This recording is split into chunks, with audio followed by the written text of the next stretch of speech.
everyone. Jen Shirkus here, and I am so excited to share with you guys how I created this watercolored autumn bouquet. We are going to be using the new Lovely Layers Autumn Bouquet die set from Honeybee Stamps. Throughout this video, you might see little glimpses of the Lovely Layers mushrooms, but sadly, they got cut from production, from my studio production at least. I die cut them, I watercolored them, and I just decided not to use them on this project. However, I do think they'll probably show up in a future project of mine because I adore them. They are so cute. All right, so I am taking all of the elements from the Lovely Layers Autumn Bouquet, and I am die cutting them out of the smooth side of Distress watercolor cardstock. I'm now just using a number 4 round paintbrush. Honestly, when you guys see the skill level of this watercoloring and how easy it is, any water brush will work. And I am using my beloved Distress watercolor pencils. If you guys can't tell by how loved my set looks, I love these things. And I think that they just take the intimidation away from watercoloring. And not to mention, they're all the distress colors that we know and love. And I have just been having a blast creating with these. So as you can see, I am just wetting my paintbrush with a little bit of water, and I'm taking that paintbrush right into the pencil and picking up the pigment, almost like the pencil is the palette. Now, these are woodless watercolor pencils, and they are highly pigmented. They have a lot of pigment, meaning the pencils are going to last a really long time. They're a woodless watercolor pencil, so they can be dipped in your water cup and things like that, and you don't have to worry about ruining the casing that they're in. I colored the first set of stems with some peeled paint, Distress watercolor pencil. Then the second stem I colored with Rustic Wilderness. And now we're going to color these sets of leaves. And I'm going to start by painting them with fossilized amber. And again, if your paintbrush has a lot of water on it, your color is going to look a lot lighter in pigment, but that's okay. You can always build up more pigment to get a brighter, more vibrant color. I cannot stress enough that when you're watercoloring, it's all just learning how much water you want or don't want. I'm going in with a little bit of vintage photo and just dusting the edges of these leaves to just add a little bit of shadow. You'll see as I continue to color all of these images or all these die cut pieces, I'm not going to get into a lot of shadowing. I really wanted to keep this pretty simple. And honestly, the beautiful details in these Lovely Layer sets lends them to not needing a whole lot of shadowing or extra detail. So I colored all of these with fossilized amber, and then I'm dusting the edges with some vintage photo. And if I wanted to smooth that edge down a little bit, I just go in with a clean water brush and just dust the edge of that vintage photo, and that will soften the harsh edge. Now we have these little wheat pieces. I wanted to put a splash of teal in here. If you don't know me already, teal is my most favorite color, and I think it's such a pretty color to bring into our fall makes. So I'm coloring these little wheat pieces with peacock feathers. And then to add just a little dimension at the base, I am adding a little bit of Villainous Potion. So just a little deep purple down at the base of these wheat pieces. So pretty. Now we're doing some more stems. These are for the cotton pieces, and I am using vintage photo for these.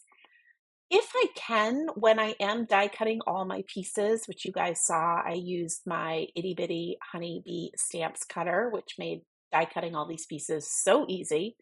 If I can, I try to keep little pieces in the backing of the cardstock I'm cutting out of. You can see I'm placing some back in place here because as I'm watercoloring these little pieces, it's just so much easier to hold on to if they're part of the backer piece still.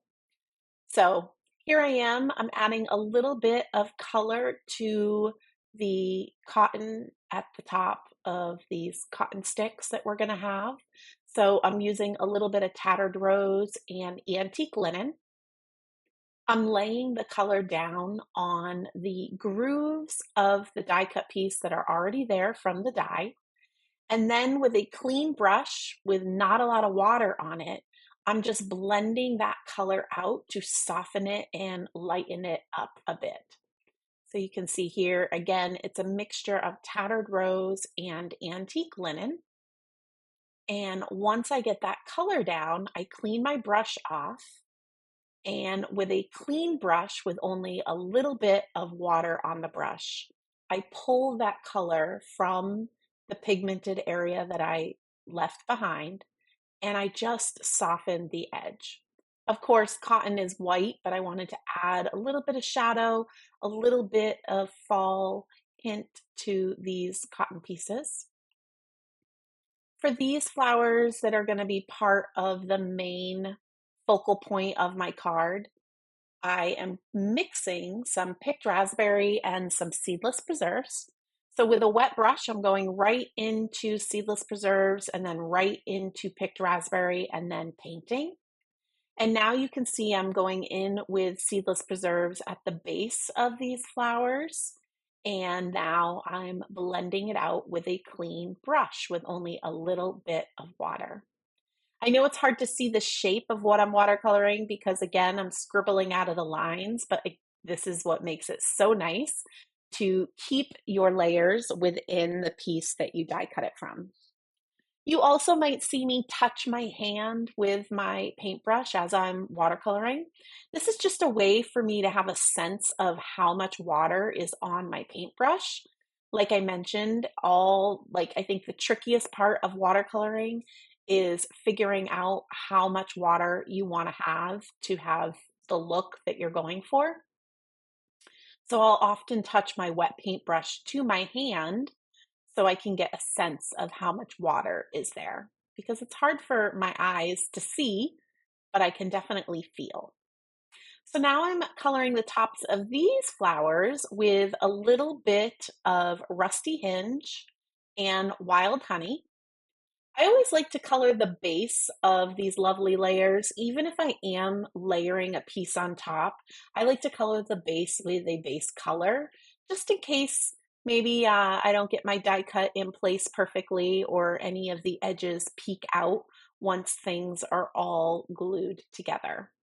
So now I decided to add a little dimension to these as well. So I'm adding a little bit of rusty hinge to the center of these top layers. And as I mentioned on the base layers, I do like to add a little bit of color. So I'm going back here and adding a little picked raspberry, a little seedless preserves to these base pieces. Again, they're going to be mostly covered, but I just like to cover my bases. I was working on my glass tabletop, so it was really easy to clean up with my flower sackcloth. I have another piece of distress watercolor cardstock, the textured side, and I'm taking my paintbrush and I'm picking up some pigment from the pencil. My paintbrush has quite a bit of water on it, and I'm flicking out some water splatters. I'm doing, I'm trying to think, I think it was walnut stain, seedless preserves. I'm drying it a little bit in between colors so that when I splatter a new color, they don't mix together. And now you're going to see where I'm going to start to splatter some peacock feathers. Again, just bringing in that touch of teal. I love how this looks.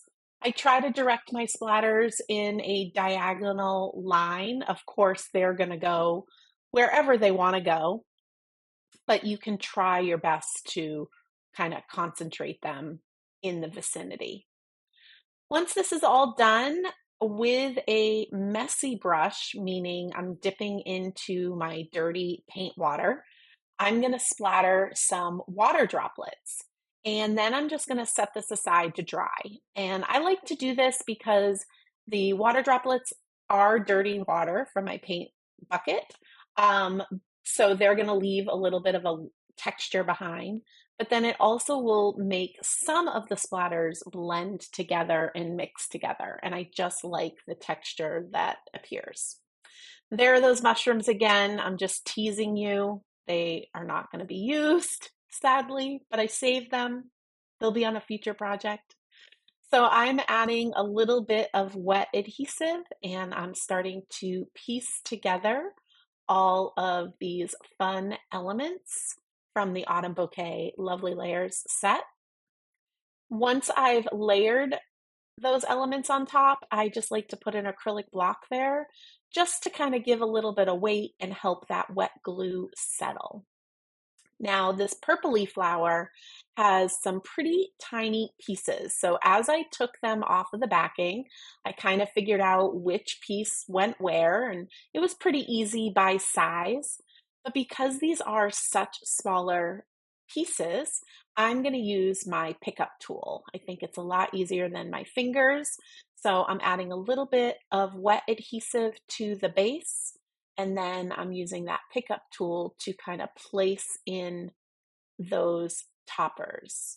And I don't know about you guys, but I really am addicted to all of these lovely layers sets and how easily they come together and the dimension that leads itself to the finished project. I just love them so much. You can see I moved my acrylic block over to the next set so that it will settle. And now we are going to do the little cotton sprigs. At least I think that's what they are. That's what I'm going with. So we've got all the little cotton balls and then we have the stem. The unique part of this is the stem is actually going to go in front of the cotton. So I'm just making sure that I understand where everything's going before I get to placing things. And as you can see, I'm like, wait a minute, this bigger piece I think goes down below and then the smaller piece goes up above. So I just wanted to make sure I had an idea of where things were going to go. And now I'm putting some wet adhesive on the back of the stem. And this way I'm going to press it onto the front of these little cotton poofs. And I just love these. I think they're so fun. I would have never thought to add them to my autumn bouquet, but now that I have them in here, I'm so glad that they're there. So you can see most items I did 2 sprigs of, except for those purpley pinky flowers. That, like I said, is going to be the focal point. Um, and you'll kind of see why I chose to do 2 of everything as my card layout comes together in just a couple minutes. So once I get these little cotton pieces together, you can see I moved my acrylic block to make sure everything is situated. All right, so now I'm cutting out a banner out of some vellum, just basic vellum, just to add another texture to my card, and it's going to help set apart my sentiment onto my bouquet that's going to be overpowering my card in a few minutes. And once I have this die cut, then I am going to be picking a sentiment from the Heartfelt Hello stamp set. I think this is such a fun stamp set, and there are so many different fun sentiments in it. And I'm going to get myself a piece of distress watercolor cardstock, the size of this sentiment, and I want to add some color to it. So I'm going to use my distress watercolor pencils again, and I'm going to use a mixture of the picked raspberry and the seedless preserves. I figured kind of bring in that color some more since I only have one set of flowers that is going to be this color. I want to make sure that I heat this with my Ranger heat tool so it's nice and dry, crispy dry, because next I am going to stamp that sentiment on there. I'm going to use VersaFine Onyx Black, to stamp the sentiment, and then I am going to die cut it with the coordinating die. When you're stamping little sentiments like this, you just want to make sure you have a gentle pressure, especially with your stamping platform. You can always stamp it again if you didn't get a full impression. And I'm grabbing that coordinating die, and I'm going to go ahead and die cut this. I'm using some Spellbinder's Best Ever craft tape to hold my die in place. And we'll get this sentiment cut out.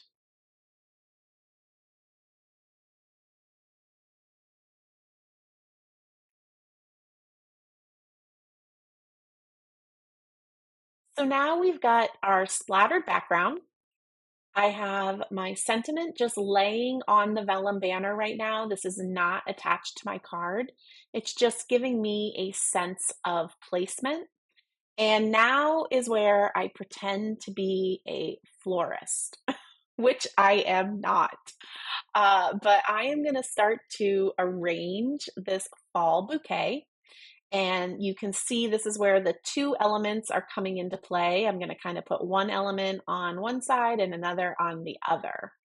I'm adding a wet glue to the stems and attaching that to the card background. But I'm going to add some foam squares towards the top so that these sprigs will kind of look like they're coming out at you, just to add some dimension and some texture. I really liked how this was going, so now I know to just do this from the beginning and not try to sneak them in after.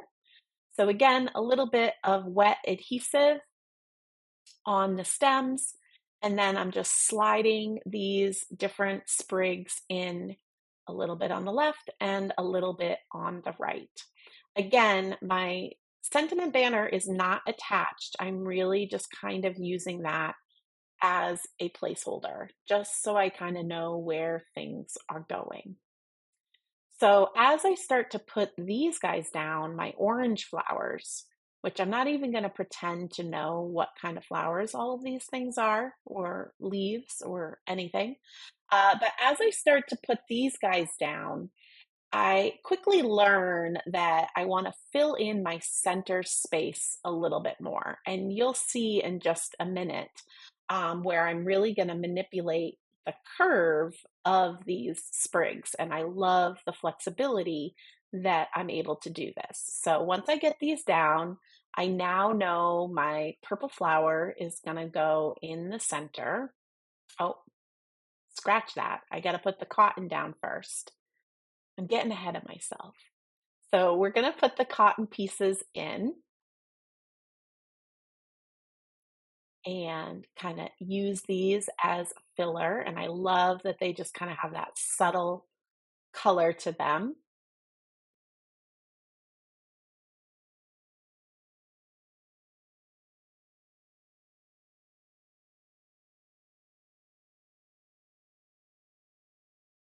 And now is where I'm like, I have a really big spot in the center and this is not filling it. So you can see I'm just gently prying those orange flowers. Remember, I put that on with a little foam square. So I did have a little bit of grace time with those. And I am just kind of curving them inward to fill that space a little bit more. And I love how that worked out. I love how easily it worked out. And so I was really happy again that I used those little foam squares, because if I had put this all down with wet adhesive, that would have been a little bit trickier. Also, I don't mind the ends of my stems kind of hanging out at the bottom there, but one had gotten a little long, so don't hesitate. You can always trim those off to make things look cleaner towards the bottom.